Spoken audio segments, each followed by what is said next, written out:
ሰላም ጤና ይስጥልን ቤተሰቦቻችን፣ ይህ የጎስፕል ሚዲያ የዩቲዩብ ቻናል ነው። በቻናላችን አዳዲስና ወቅታዊ ትኩስ መረጃዎችን እንዲሁም አዳዲስ ስብከቶችን፣ ሀገራዊ መልእክቶችን የምታገኙ ይሆናል። ለቻናላችን አዲስ የሆናችሁ ሰብስክራይብ በማድረግ ይቀላቀሉ። አጋሳራዋናዶ ይላል እንግሊዘኛው። ለምን እንደሌሎች አትፈራም የምትሉኝ ሰዎች ያልተሰጠኝን ከየት ላምጣ? እግዚአብሔር ለኔ የፍርሃት መንፈስ አልሰጠኝም።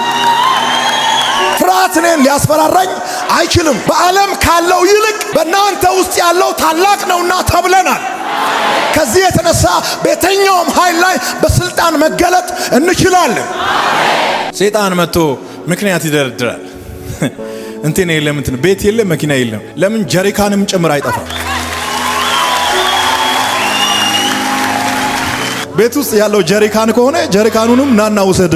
የኔ ድፍረት የመጣው ከሚታየው ነገር ላይ ሳይሆን ከማይታየው ዓለም ነው። ባለው ነገር ላይ ተደግፌ አይደለም ድፍረት ያገኘሁት። የኔ ድፍረት የመጣው ከመንፈስ ዓለም ነው።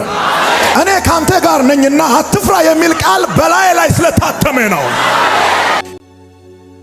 የክራይስት አርሚ ዓለም አቀፍ ቤተክርስቲያን መስራችና ባለራዕይ የሆነው ነብይ እዩ ጩፋ እንደሚታወቀው በተደጋጋሚ በክራይስት አርሚ ዓለም አቀፍ ቤተክርስቲያን የቴሌቪዥን ጣቢያ ስርጭት ላይ የተለያዩ መልእክቶችን፣ ሀገራዊ ጉዳዮችን፣ አንዳንዴም እጅግ አነጋጋሪ የሆኑ ርዕሰ ጉዳዮችን በማንሳት እንደሚናገር ይታወቃል። ታዲያ ከሰሞኑን እኔ የፍርሃትን መንፈስ አልተቀበልኩም በማለት መናገሩ ብዙዎችን እያነጋገረ ይገኛል። ታዲያ ይህ ጉዳይ ከሰሞኑን እየተነሳ በሚገኘው በጦርነቱ ጉዳይ ላይ እንደሆነ ብዙዎችም አስተያየታቸውን እየሰጡ ይገኛሉ።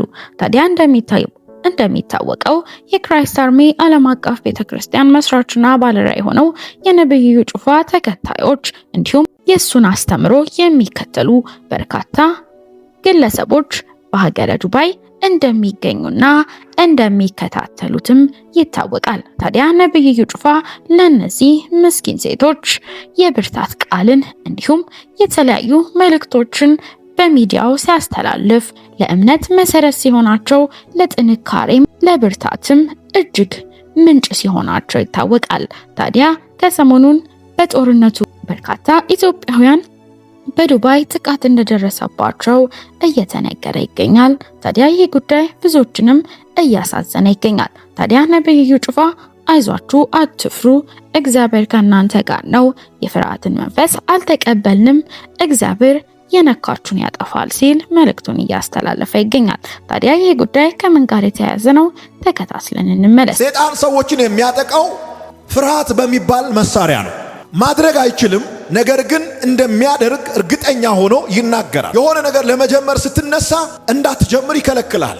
በውስጥ ላይ ያለው ነገር ለመናገር ስትፈልግ እንዳትናገር ይላል። ለመራመድ እግርን ስታነሳ እንዳትሞክር ይላል። ፍርሃት አካል የለውም፣ ነገር ግን አካል ያላቸው ሰዎችን ሽባ አድርጎ የማስቀመጥ ኃይል አለው። ፍርሃት አይጨበጥም፣ ነገር ግን የሚጨበጡ ነገሮችን የመቆጣጠር ኃይል አለው። ፍርሃት በእናንተ ላይ እንዳይሰራ አስፈላጊ እርምጃ መውሰድ አለባችሁ። ዛሬ ፍርሃትንና እናንተን እንደዚህ ማገናኘት ፈልጋለሁ። ፍርሃትን ከዚህ በኋላ አትፈራም። ንገረው አጠገብ ያለውን ሰው ዛሬ ከሰዓት በኋላ በለው። ፍርሃትን ፊት ለፊት ታያለህ በለው። ታሸንፈዋለህ በለው። በነገራችን ፍርሃት ተሸንፈዋል። የዛሬ 2017 ዓመተ ምህረት የናዝሬቱ ኢየሱስ ፍርሃትን አሸንፈዋል። ሞትን አሸንፈዋል። ሲኦልን አሸንፈዋል። ኃጢአትን አሸንፈዋል። ኃያሉን አምላክ የሚፈራ ሰው ሌላ ነገር መፍራት የለበትም።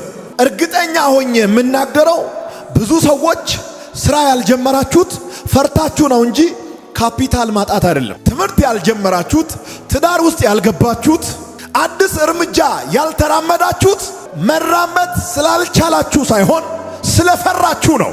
ዛሬ ከሰዓት በኋላ እንደ ነብይ ነው የምናገረው። ከተደበቃችሁበት ወደ ውጭ አወጣችኋለሁ። መፍራት ይቀራል፣ ትጀምራለህ። መፍራት ይቀራል፣ ትወጣለህ። መፍራት ይቀራል፣ ሰርተ ታሳያለህ። እስኪ አንድ ሰው ጮሆ አልፈራም ይበል። አሁን የተናገርከውን ቃል ዛሬ ከሰዓት በኋላ ወደ አካል ትቀይራለህ። አልፈራም የሚለውን ቃል ከሰዓት በኋላ በተግባር ታሳያለህ። ጀምረ ታሳያለህ። ሰርተ ታሳያለህ። ወጥተ ታሳያለህ።